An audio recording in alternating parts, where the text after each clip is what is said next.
Hi friends, welcome to the Gaurav Arya show. दोस्तों, आज मैं आपको एक खास कहानी सुनाने वाला हूं और हमारे गेस्ट भी बहुत खास हैं। I have a very very special guest today. The gentleman I am talking about has done something that you all know about. आप सबको पता है कि उन्होंने काम क्या करा है, लेकिन काम किसने करा है ये आपको नहीं पता। It's my greatest honour and privilege to present to you lieutenant general Sanjay Kulkarni, PVSM, AVSM, Shaurya Chakra, Sena medal, VSM and former DG infantry. And सबसे बड़ी बात, हमारी रेजिमेंट यानी कुमाऊं रेजिमेंट के हैं। सर जय हिंद, बहुत बहुत स्वागत है सर। जय हिंद गौरव, ऑलवेज अ प्लेजर। जैसे रेजिमेंट पे कहते हैं सर, राम राम। बिल्कुल राम राम सर अच्छा सर, शुरुआत हम यहां से करेंगे कि आप और मैम गए यूरोप घूमने के लिए एज अ यंग कैप्टन। अब I can't imagine Indian army young captain going to Europe with the lady wife. इसके पीछे की स्टोरी में दोस्तों को सुनाना चाहता हूं जो हमारे व्यूअर्स हैं सर, और बड़ी जबरदस्त स्टोरी है। तो एक तो आप यूरोप घूमने गए सर, एक सप्लायर बैठा है लंदन में और वहां पे कुछ जनरल्स हैं आर्मी हेडक्वार्टर में। वहां पे एक अलग माहौल बना हुआ है।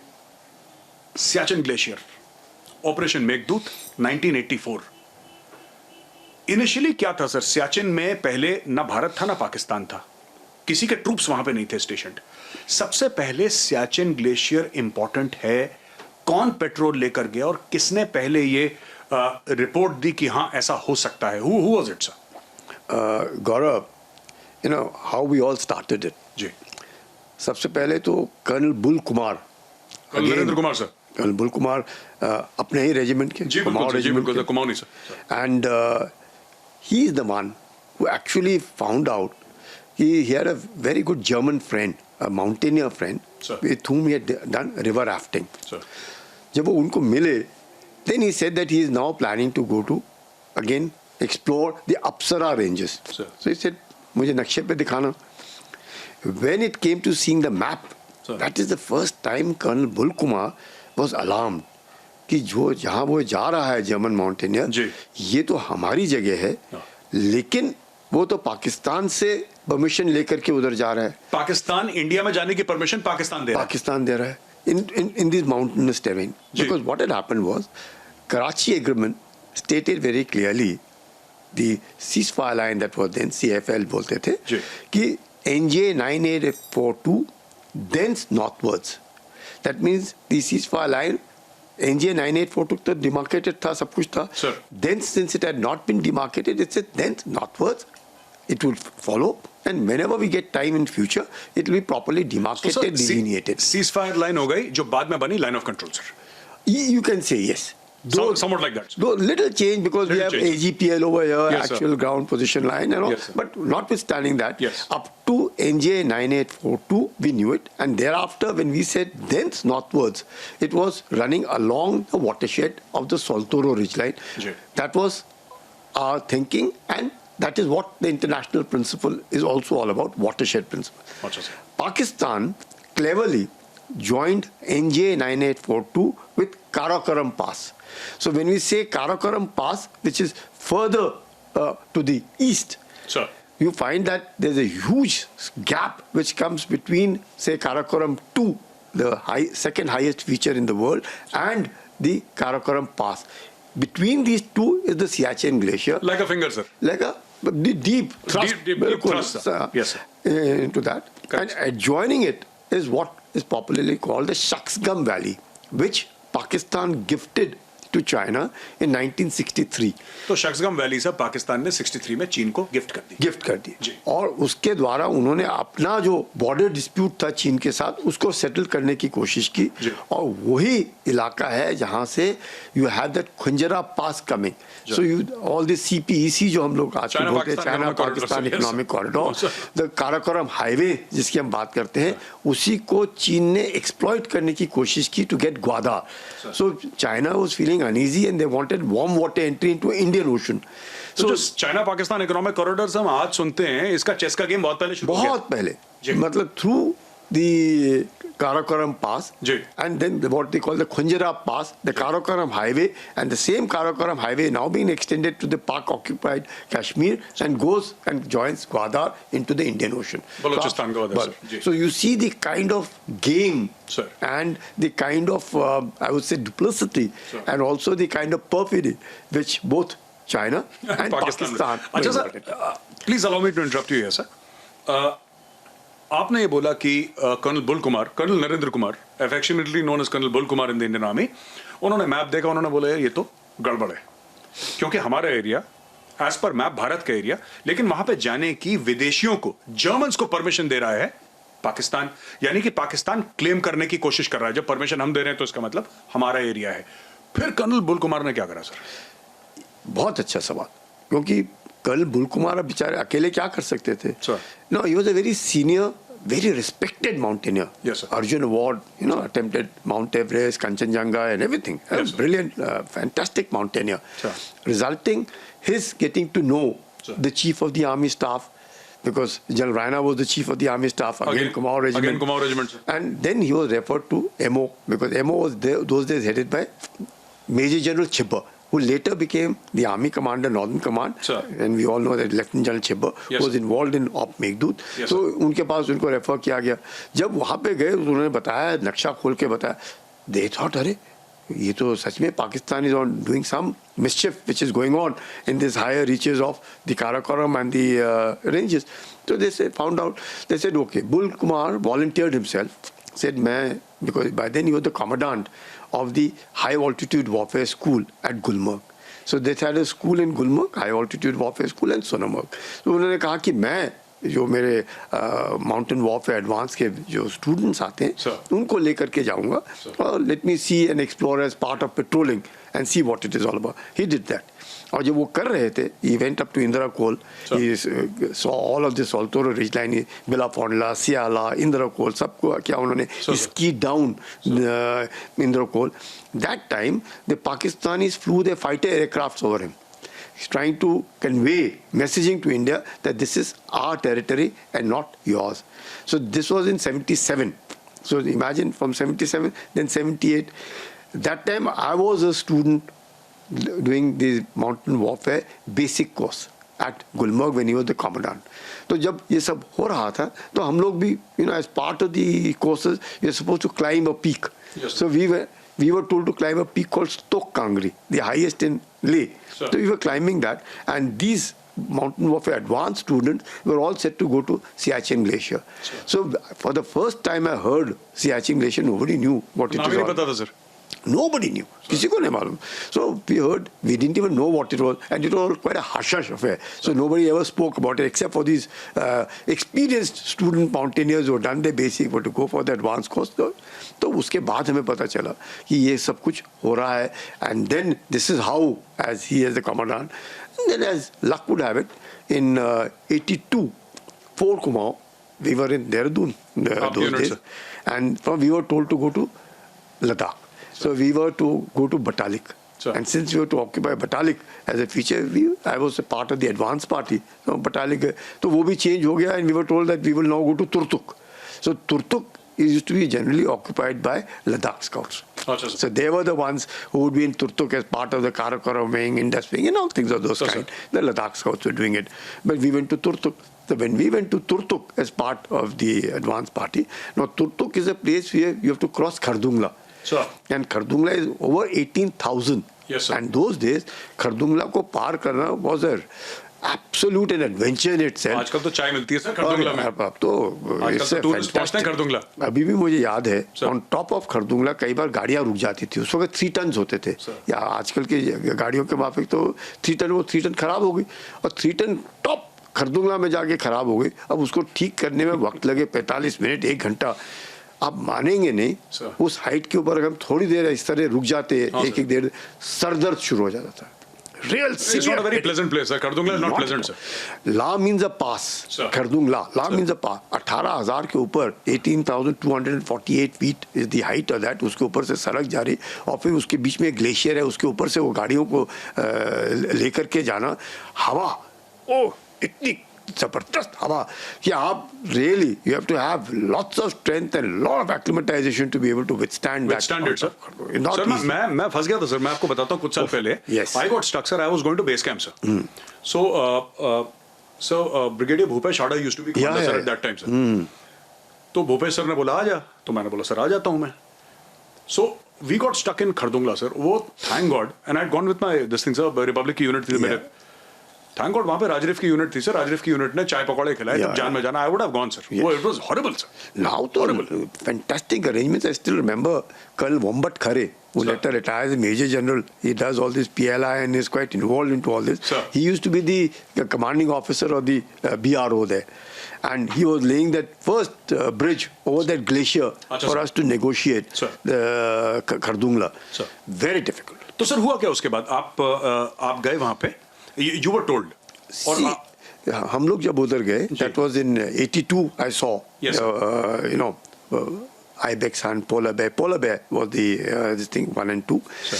and क्योंकि मैं उधर एडवांस पार्टी में था मैंने देखा ये जो मी 17s हैं मी 8s होते थे उस वक्त they to keep flying to Siachen base camp और बेस कैंप से आते थे तो मैं कहा क्या है तो एक बार उन्होंने कहा चल we'll take you also for this thing and show you what is Siachen Glacier. So मैं भी देख कर क्या we flew over Belafonda, we flew over Siala, droppings of these things for that special patrol which used to be there called the LRP. They used to call long range patrol because it used to be out for about 30 days, 45 days on top of the glacier. So we used to establish Camp 1, Camp 2, Camp 3. Generally क्या होता है Mount Everest जब कोई climb करता है 3 camp होते हैं Camp 1, Camp 2, Camp 3, then assault. No, Mount Everest. Either kahan assault. It is a 76 kilometer long glacier. Yes, sir. About 2 to 8 kilometers wide. Sir. Camp 1, Camp 2, Camp 3, Camp 4, Camp 5, Camp 6.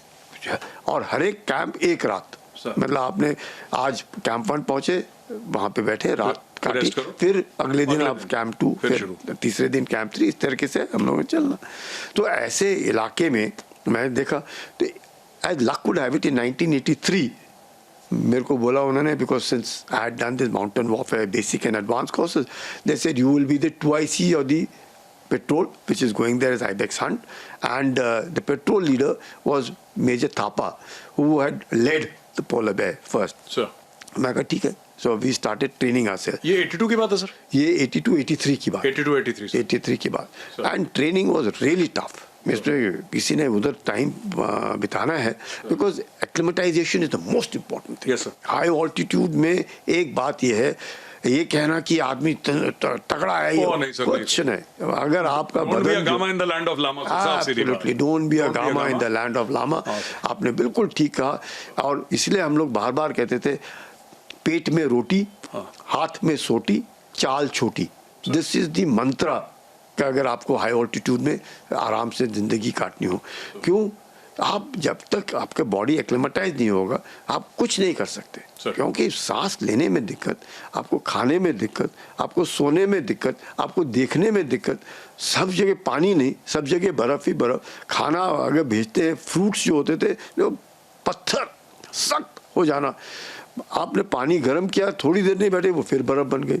Mean एक stove आपके तंबू के अंदर continuously on सिर्फ पानी बनाने के लिए क्योंकि पानी नहीं होगा तो जाओगे कैसे एंड देन दुनिया भर की परेशानियां खाना बनाना है तो कितना भी आपको खाना है best chocolates you name a thing it will be available to you वो खाए कौन उसको पिए कौन आपको वही चाहिए what the boys used to sell hotch potch मैंने कहा ये बड़ा अच्छा हॉच पॉच है हॉच पॉच मीन्स खिचड़ी बेस्ट खिचड़ी गरम गरम उसमें बटर डालो और खाओ that was to be a standard food और उसी तरीके से जीना तो जब हमको बोला गया ट्रेनिंग और ट्रेनिंग माउंटेनियरिंग में अगर आपको उस हाइट पे रहना है 18,000 के ऊपर you have to really train well because you various stages 9,000 तक फिर 14,000 और फिर 14,000 से ऊपर you have to really train hard 10-12 दिन का तो एक्लिमेटाइजेशन होता है जब तक आप एक्लिमेटाइज नहीं करेंगे अपने आप को आप नहीं रहे इसीलिए you realise today when somebody says eastern Ladakh में क्या हो रहा है why the Chinese have been are on the back foot अपने हिंदुस्तानी सोल्जर्स आर ट्रेमेंडस सोच ही नहीं सकते आप उस वक्त वहाँ पे मतलब आप बंदे को उधर देखो और उसके बाद उसको देखो क्योंकि आप पहचान नहीं पाओगे दाढ़ी बना नहीं सकते हम पानी नहीं वो बेचारे का हुलिया बदली हो जाए चमड़े जल जाती है सर आप Sunburn. किसी भी चीज को हाथ नहीं लगा सकते, अगर आपने हाथ लगा ले तो आपकी चमड़ी निकल ही जाएगी. So you have to wear glove. आप कहीं नंगी आंख से देख नहीं सकते, बिकॉज अगर Snow जब तक आपने blindness. गॉगल्स नहीं डाले स्नो ब्लाइंडनेस हो जाएगा. तो ऐसे हालात में तैयार करना लड़कों को. और स्नो ब्लिजर्ड जैसे आप देख रहे हैं नॉर्थ अमेरिका में किस तरीके से तूफानी बर्फीली तूफानी हवाएं चल रही हैं, लोग मर रहे हैं. जापान में लोग मर रहे हैं, इतनी एडवांस कंट्रीज में, जबकि नॉर्मल या सी लेवल से वही मैं कहने लगा था. सी लेवल पे हालत इतनी ये तो 18,000 और 20,000 में वो तूफानी हवा जो 100 से 150 किलोमीटर की रफ्तार से चल रही है, और बर्फ, मतलब आपकी आंखों के जो पेपड़ियाँ है उसके ऊपर बर्फ, मूछों के ऊपर बर्फ, आईब्रोज के ऊपर, मतलब जो दिखने वाली चीजें सब आप बर्फ से ढका हुआ. It's very difficult. मतलब अब लंदन चलते हैं सर. लंदन में क्या हो रहा है सर इस वक्त? ये सब पूरा तमाशा चल रहा है. पाकिस्तान अपनी खिचड़ी पका रहा है सर वहां पे. Pakistan is making it own plan that will occupy this territory. Indians have been warned because Colonel Bull Kumar, Colonel Narendra Kumar, he says that I've seen on the map, and then he uses his regimental net. Chief of Army Staff general Raina को approach करते हैं, फिर general Raina बताते हैं. तो वो सब ये बैकग्राउंड में चल रहा है. लंदन में क्या हो रहा है सर इस वक्त? बहुत अच्छा सवाल पूछा, बिकॉज सम लिटिल बैकग्राउंड बताता हूँ मैं आपको. 83 में हम लोग थे उधर. तो 83 में क्योंकि हम लोग कुमार बेस कैंप हमने बनाया था. It was with tribute to colonel N Kumar's mountaineering progress and his Siachen connection. So from there I went to Bilafondla. In 1983 की मैं बात कर रहा हूँ. बेलाफोंडला गए हम लोग. तो बेलाफोंडला में हमने वहाँ पे कुछ रैपर्स देखे, और रैपर्स देखे हमने कहा यहाँ पे रैपर्स इस पास के ऊपर इतने हाइट के ऊपर. तो रैपर्स हैड मार्किंग. नो उस वक्त as a young captain you can not identify ये जापानीज है या चाइनीज है, because the script is quite similar. And unknown to you, sir. Unknown, totally unknown. The Chinese script and the Japanese script, but everybody thinks it is Chinese. You know, वो script अलग ही होती है because the characters are different. Correct. So we found those rappers. So because we found those rappers, we got them and we conveyed it to our normal channel. की we have found some rappers on top of Bellafonla. जो CDS थे general Rawat, his father was then a major general and he flew in. General Lakshman Singh Rawat. हाँ, he flew in from there to find out कि क्या है. तो we came, we showed him the rappers. इसलिए ये कहाँ मिले? General Rawat father. General Rawat father. इसलिए कहाँ मिले? We told him हमें बेलाफोंडला में मिले. इसने अच्छा ये है. So that was the first time clear proof was there that Pakistanis were sponsoring foreign expeditions through Bellafonla to come out to Siachen Glacier to climb all these Karakoram peaks which we call the Apsara ranges, the Teremshire glacier and all. ठीक है sir. तो वो जब 83 में हुआ, so obviously now जब हम लोग पेट्रोलिंग करके नीचे आए, the Pakistanis came on top of the glacier with their SSG, their Special Services Group. उनकी जो स्पेशल फोर्सेस. हो बिल्कुल स्पेशल फोर्सेस लेकर के आए. After we de-inducted, that was sometime in October November. They could not last. वो टिक नहीं पाए, और वो जब टिक नहीं पाए और वापस चले गए, सो देयर कोर कमांडर ने उन्हें बताया, पाकिस्तानी कोर कमांडर ने कि भाई आप लोग अगले साल करना, अभी तो वापस आ जाओ नहीं तो सारे मर जाओगे. तो उन्होंने कहा हम नहीं टिक सकते. तो हम लोग भी वापस आ गए. तो पाकिस्तानी ने सोचा कि अगर 1982 में भी हिंदुस्तानी आए, 83 में भी आए, तो ये 84 में भी पेट्रोलिंग करने आए. ये जुलाई अगस्त के महीने में आते हैं. तो पेट्रोल उन्होंने सोचा कि हम उससे पहले मई के आसपास आकर के हाइट्स पकड़ लेंगे. फिर जब आएंगे we'll surprise them. Fait accompli. मतलब possession is 90% occupation हमने पकड़ लिया तो हमारा हो गया टाइम. तो उस हिसाब से पाकिस्तानियों ने बोला कि हम मई के आसपास आएंगे. मई के आसपास ऑक्यूपाई करेंगे, क्योंकि आज तक जो हिंदुस्तानी आते थे they would come in the month of June, July, August. Absolutely. Late आते थे. बिल्कुल. तो हम उनसे 1-2 महीना पहले आके वहां पे बैठ जाएंगे. And when they come, फिर देख लेंगे हम. और इस बात का खुलासा किया प्रेसिडेंट मुशर्रफ ने अपनी किताब इन लाइन ऑफ फायर. अच्छा sir. Because he was as a colonel posted in the Pakistani MO branch. क्योंकि वो मिलिट्री ऑपरेशन ब्रांच पे पोस्टेड थे, उनको ये सब मालूम था कि क्या हो रहा है, कैसे हो रहा है. दो ही हिमसेल्फ राइट्स कि मैं खुश नहीं था उनके एमओ ब्रांच में, पर वो नॉट विथस्टैंडिंग दैट. तो ये सोचते हुए जब हमें 84 में जाने का उनका कहा गया तो मेरे से पूछा गया भाई तू कैसे जाएगा. मैं कहा 83 में जैसे गया वही कपड़े डाल के जाऊंगा. तो जनरल हून कोर कमांडर थे and he had a lot of experience being a part of horse. So he said you people will not survive in this clothing, so I will go and buy real clothing which sees through people climbing Mount Everest. जो Mount Everest को climb करने के लिए clothing का इस्तेमाल किया जाता है Arctic level sir, which can withstand -40 -50 degree centigrade. वो वाला क्लोथिंग अगर स्पेशल कपड़े लाऊंगा, स्पेशल क्लोथिंग होगा तभी आप क्या कर पाओगे. इसे ठीक है. और आपका क्या प्लान था, कोट पार का पहन के? हमने जो है हमारे पास, हम with whatever limited we had done it. So when General Hoon went for shopping in Europe and England, that is the time he found out कि clothing तो available ही नहीं है. सारा clothing पाकिस्तान ने खरीद लिया. So that gave away Pakistani hand that they were attempting to come. तो sir general हून गए लंदन? वो लंदन में गए. वो लंदन में गए और जिस सप्लायर से खरीदना था उसने हाथ खड़े कर दिए, कह रहा साहब आप लेट आए हैं. पाकिस्तानियों ने तो पहले ही सारा ऑर्डर कर दिया है. उन्होंने ऑर्डर प्लेस करके गए हैं. तकरीबन 200 या 300 का ऑर्डर है. उसको सप्लाई करने में हमारे पास वक्त नहीं है. Then he went around shopping and देखें कि हाँ फ्रांस में गए, स्विट्जरलैंड में गए, ऑस्ट्रिया में गए, कहाँ से उन्होंने फिर क्लोथिंग उठाया. और फिर आपको आश्चर्य होगा, we had decided on 13th April in 1984 as the date for occupation of Siachen Glacier. Now वो भी एक कहानी है. ब्रिगेडियर चन्ना जो कमांडर होते थे उस वक्त, उन्होंने कहा कि हम 13 अप्रैल को करें. काफियों ने सोचा यार 13 अप्रैल तो अनलकी डेट होता है, कहा 13 अप्रैल. ये बोले नहीं, बैसाखी है. It is the most luckiest and the most fantastic date for Hindus and we will take it because Baisakhi Pakistan भी सेलिब्रेट करता है और हम भी सेलिब्रेट करते हैं. Pakistan also celebrates because Punjabi है. Pakistan army is 94% Punjabis only. So he said they also celebrate, we also celebrate. So or at least they know what Baisakhi is. What Baisakhi is all about. So we will पता तो हो गई. But it proved lucky for us and unlucky for them. Yes, sir. Because then they were to come on 1st of May. Because they were planning earlier, but then they. ये sir पूरा शतरंज का game नहीं चल रहा है जैसे. पर दोनों को नहीं मालूम है इस शतरंज के खेल में मूव क्या हो रहा है, किसी को नहीं मालूम. But only thing is we preempted, which again Musharraf writes in his book that India preempted Pakistan in occupation of Siachen. Basically sir Bharat हर साल आता था जुलाई अगस्त में. बिल्कुल. पाकिस्तानियों ने बोला कि पहले क्यों जाएं, मर जाएंगे वहां पे. एसएसजी वाले वैसे ही पीछे भाग गए थे, बहुत ठंड है. तो उन्होंने बोला कि भारत आएगा जुलाई अगस्त में, हम लोग मई में आते हैं तो हम लोग उनको प्रीएम्प्ट कर लेंगे. यहाँ पे इंडियंस को पता लगा, इंडियंस ने उनको प्रीएम्प्ट करके इंडियंस आके 13 अप्रैल में बैठ गए. अच्छा सर कितना पैदल चलना पड़ा? आप लोग हेलीकॉप्टर से गए, कैसे गए वहां पे? सियाचिन कैसे पहुंच गए सर? जी शुरू में टू कीप टोटल सीक्रेसी, जिससे कि पाकिस्तान को पता ना चले. पाकिस्तान को तो मालूम था रेडियो साइलेंस बहुत जरूरी था. रेडियो साइलेंस यानी कि रेडियो इस्तेमाल करना ही नहीं. बिल्कुल नहीं. वॉकी टॉकी कुछ नहीं. हेलीकॉप्टर से रेकी नहीं करना है. अगर आप बार बार रेकी करेंगे तो उन्हें भी पता चल जाएगा कि यहाँ पे कुछ हरकत हो रही है. आवाज तो आती है, दूर दूर तक आवाज जाती है. तो हेलीकॉप्टर का रेकी नहीं. तो क्योंकि since there were some people like us who were aware of what is Siachen Glacier, we knew what it is like. तो हमें मालूम तो था ही. मेरे साथ भी जो लड़के थे तकरीबन हम 30 थे.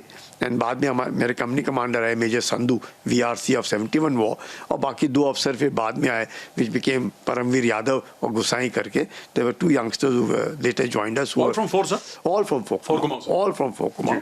And then Siala ke liye there was another platoon which was under Major Bahuguna who was supposed to go and occupy Siala, and we were to occupy Bilafondla. And subsequently जैसे मैंने कहा Camp 1, Camp 2, Camp 3 was our responsibility, and Camp 4, Camp 5, Camp 6 was the responsibility of Ladakh Scouts. So that is the way the area was distributed, responsibilities were given. Now ऐसे इसमें जब हम लोग गए, so we were not to do any aerial reconnaissance, we were not to open the radio set. So ना बात करनी है ना हेलीकॉप्टर से जाना, कुछ नहीं करना. पाकिस्तान को खबर तक नहीं लगनी चाहिए कि क्या हो रहा है. ये लोग प्लान क्या कर रहे हैं? Most of us also didn't know. हमने सोचा 82 में भी गए, 83 में भी गए, 84 में भी ऐसे जा रहे होंगे. So nothing very much. 84 में 13 अप्रैल को हमने जाना था. 12 अप्रैल को I was taken on a helicopter to familiarise कि भाई देख लो जो आपने 83 में देखा है सब वैसे ही है या सब. जो मेरे को ध्यान था, मैंने बिलाफोंडला देखा, सब कुछ देखा. मैं आइडिया लगाया कहाँ लैंड करना. आपकी उम्र क्या थी उस वक्त? हाँ जी, उम्र क्या थी सर आपकी? 25 25 साल के थे सर? साल का मैं था. 25 साल का उस वक्त उम्र। And they after all that was done, मैं देखा सब कुछ हो गया। 12 अप्रैल को सवेरे मैं रेकी में जा रहा हूँ और ये विंटर क्लोथिंग, स्पेशल क्लोथिंग जो बाहर से जो जनरल ने ऑर्डर किया था वो अभी तक नहीं पहुंचा है। अच्छा 12 अप्रैल सवेरे का वक्त अभी तक नहीं पहुंचा है। 12 अप्रैल को तकरीबन दोपहर के बाद ये एयरफोर्स के हेलीकॉप्टर्स आए सारा क्लोथिंग लेकर के। हम लोगों ने शाम को बांटना शुरू किया, जो प्लेटून जाना था उन्होंने बांटे, और वो कईयों ने 2 जूते उसी साइज के, उसी पाँव में, कुछ नहीं मालूम उनको उस वक्त, बिकॉज वो जूते जो है वो दिखते भी एक ही जैसे, you can not make out left और right, it is very difficult because they all look the same, वो स्की एंड हाई ऑल्टीट्यूड। लड़कों ने डाला, पहने और तैयार हो गए। 12 की शाम को स्पेशल क्लोथिंग, 13 के सवेरे 5:30 बजे हेलीकॉप्टर्स आए हमको ले जाने के लिए। अब हेलीकॉप्टर्स में, पहले हेलीकॉप्टर में मेरे को जाना था और मेरे रेडियो ऑपरेटर को जाना था, because not for any reason, I was familiar with the area. कोई भी हो जा सकता था, इसमें कोई बड़ी बात नहीं। पर उन्होंने कहा नहीं, because I have seen the area, आपका एक्सपीरियंस है तो आप जाओ। मैं कहा ठीक है मैं। तो जो हेलीकॉप्टर मुझे 12 तारीख को लेकर के गया था रेकी के लिए, और जहाँ मैंने सोचा कि मैं लैंड करूँगा, तो पायलट मुझे बोलता है मैं लैंड नहीं करूँगा। मैं कहा क्यों, क्या हो गया? कहते हैं लैंड करना बड़ा मुश्किल है, बिकॉज जो हमने रेकी की थी वो तकरीबन 10-1 बजे के आसपास की थी, और अब 5:30 बजे जो मौसम साफ तो जरूर था। उसने कहा कि सॉफ्ट स्नो में जब हेलीकॉप्टर लैंड करेगा कि धंस ना जाए, बिकॉज उसको मालूम नहीं था। उसने विल नॉट टेक। मैं कहा फिर what do you want me to do? He said you jump, आप हेलीकॉप्टर से यू जंप। मैं कहा ठीक है मैं जंप कर देता हूँ। मैं कहा मैं जंप किया और मैं अंदर ही चला गया तो आपको एक और परेशानी खड़ी हो जाएगी, मुझे निकालो। तो ऐसे करते मेरे पास आटे की छोटी सी बोरी है, उसको मैं ढकेलता हूँ। अगर वो धंस गया तो समझ जाएंगे सॉफ्ट स्नो है, अगर नहीं धंसा तो फिर मैं भी कूद जाऊँगा। मेरे मतलब काफ़ी हार्ड है। वैसे भी 5:30-6 बजे के वक्त बर्फ़ थोड़ी हार्ड ही रहती है, बिकॉज धूप आने में थोड़ा सा वक्त लगता था। तो इट वॉज हार्ड। ठीक है, उस पायलट ने कहा ठीक है मैं होवर करता हूँ, आप बोरी फेंको। उसने बोरी डाली, मैं देखा फर्स्ट क्लास, बिल्कुल हार्ड है, बोरी धसी नहीं, ऊपर ही दिख रही। मैंने पायलट को बोला मैं जंप कर रहा हूँ, आप होवर करो। उसने होवर किया, jump.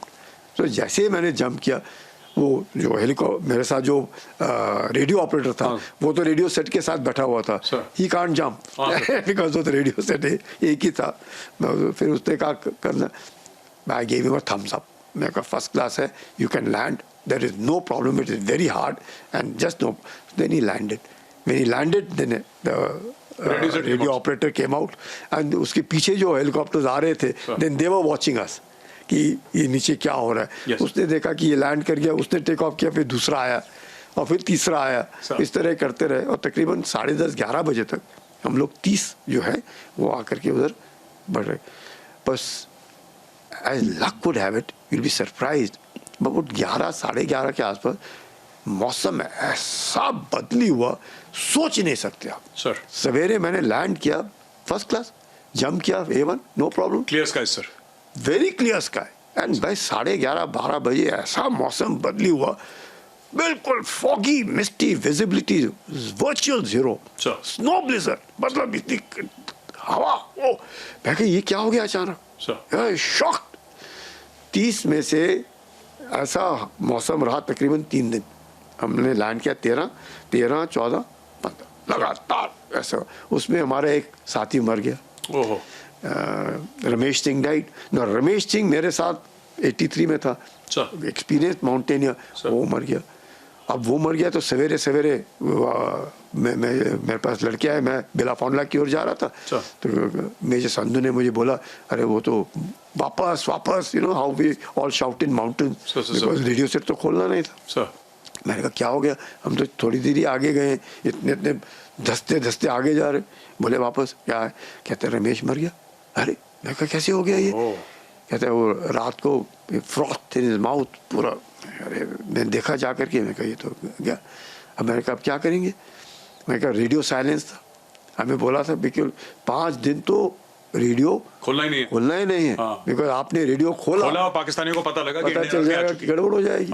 Indian army is there, पता चल जाएगा। हमने कहा अब क्या करें, ये तो गुजर गया लड़का बेचारा। सर हमने कहा चलो कुछ भी हो, अब तो रेडियो सेट खोल करके बताना पड़ेगा, बिकॉज हम एक तंबू में तकरीबन 3 जवान रहते थे और 2 अफसर, मैं मेजर संधू और मैं एक में, तो बाकी 3 जवान एक में, छोटे छोटे यू नो पप टेंट्स, और एक अगर उसमें से गुजर गया है तो बाकी 2 लड़कों को रात काटनी और मुश्किल हो जाएगी। और रमेश को हम बाहर रख सकते हैं कि भाई गुजर गया है तो इसको बाहर रख दो ना, हमने कहा वो होगा नहीं, डिसरिस्पेक्ट। हमने कहा ठीक है, मैं कहा क्या, मैं टोल में संधू, मैं कहा रेडियो सेट खोल करके बताते।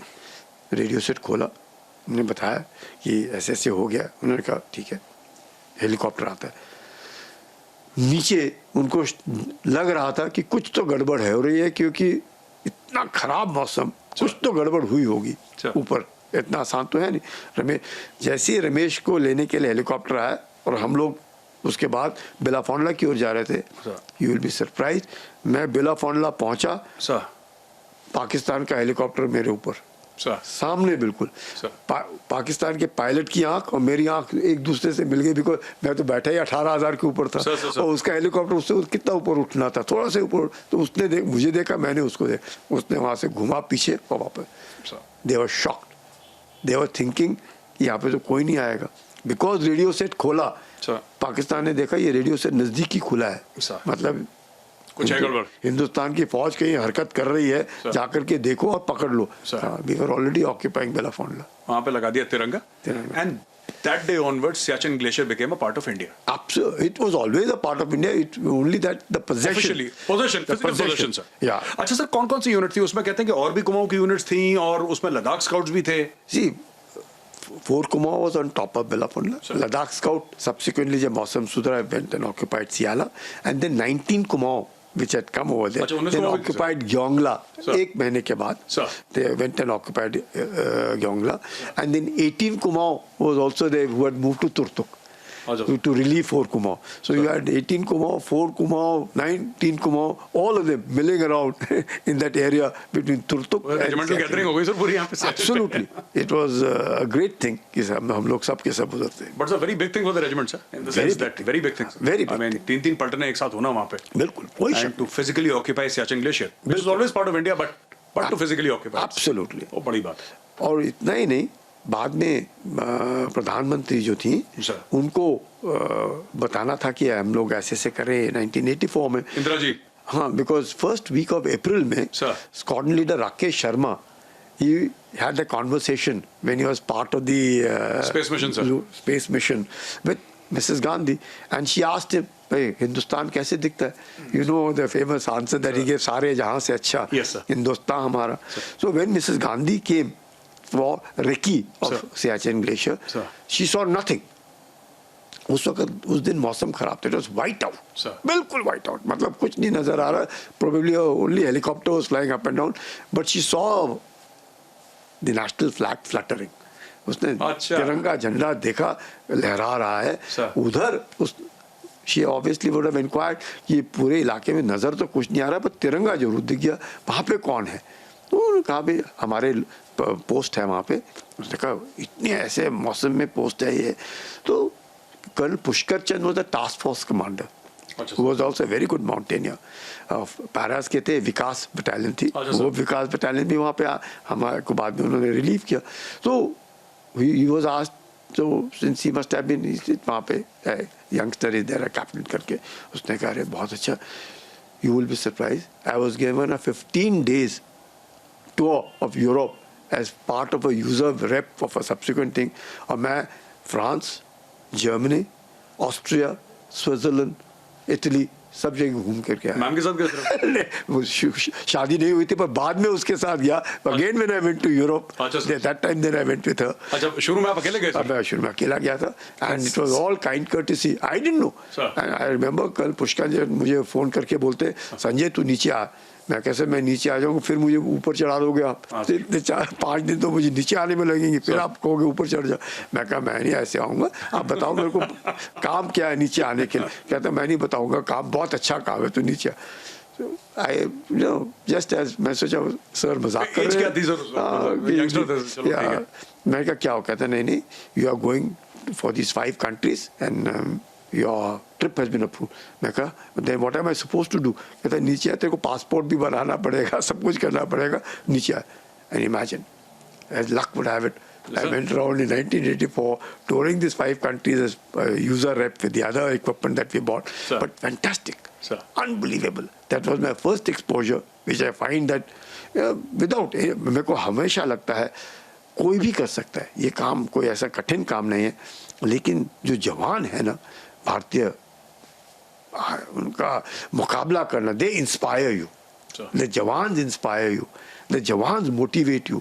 अगर आपको कुछ लग रहा है, आप जब देखते हैं कि वो खड़ा है, तो आपको लगता है कि मेरे को तो फिर डट के रहना ही पड़ेगा. अच्छा, वैसे भी सब माउंटेन्स में भले वैसे टफ तो होते ही sir, born and brought up sir, वो अभी तो कुमाऊनी तो वहीं के पैदा हैं, कोई शक ही नहीं है. ये not only even Ladakh scouts और उसके बाद तो अब तो सब जगह, मतलब entire Indian army takes pride कि भाई हम सियाचिन के ऊपर डिप्लॉय हुए. सियाचिन, अब सियाचिन में तकरीबन आउट ऑफ कहे अगर 900 से ज़्यादा आज लोग सियाचिन के ऊपर जान गंवाई है हम लोगों ने, तो 900 में से तकरीबन 700 के आसपास तो मस्ट बी बैड वेदर, मौसम के कारण. वैसे पाकिस्तान में भी people from all over the country sir. Now एक जमाने में था कि हिल ट्रूप्स वगैरह, अब तो sir let's look at Hanuman Tappa की स्टोरी. Absolutely, मद्रास रेजिमेंट वो भी उतना ही तगड़ा है माउंटेन्स में ना सर. Equally, that pride कि मैंने सियाचिन ग्लेशियर में नौकरी की is itself, you feel proud. में किक है सर. क्या था, अब मैं रिटायर हो सकता हूँ. Siachen I have stories to tell my grandchildren वाला वो वाला फंड है. It is really difficult. And let me tell you, it is because the Indian Army has this opportunity of serving on Siachen.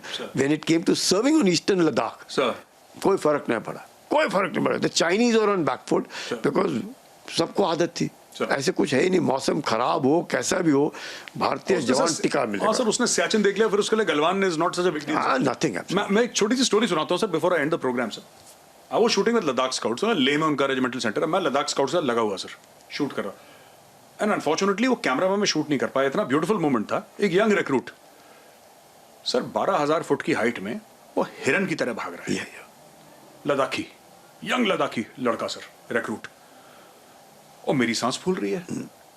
5 कदम चल रहा हूं, मैं रुक रहा हूं, 5 कदम चल रहा हूं, वो भाग रहा है. He was running like a deer. मैंने उसको बुलाया, मैंने बोला इधर आना.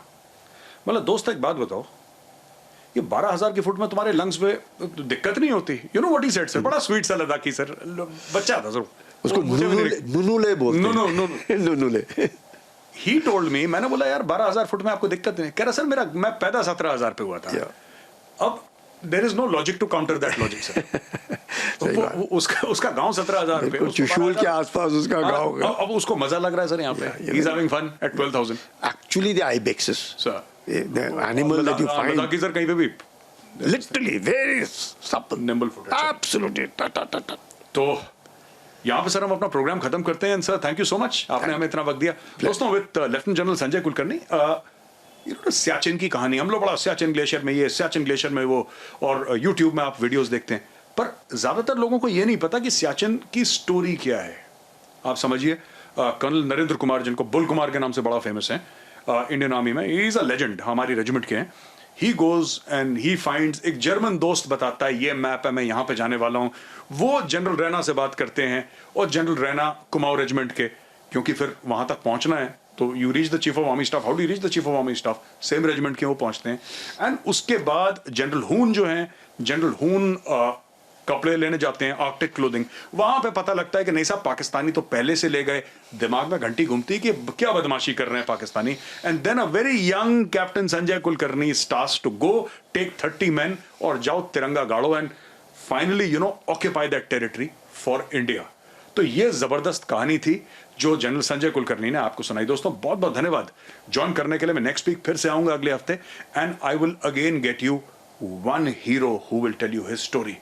राइट, जैसा मैंने बोला ना दोस्तों, फौजी जो होता है ना, वो एक दिल की spirit. You don't have to wear the uniform to be a फौजी.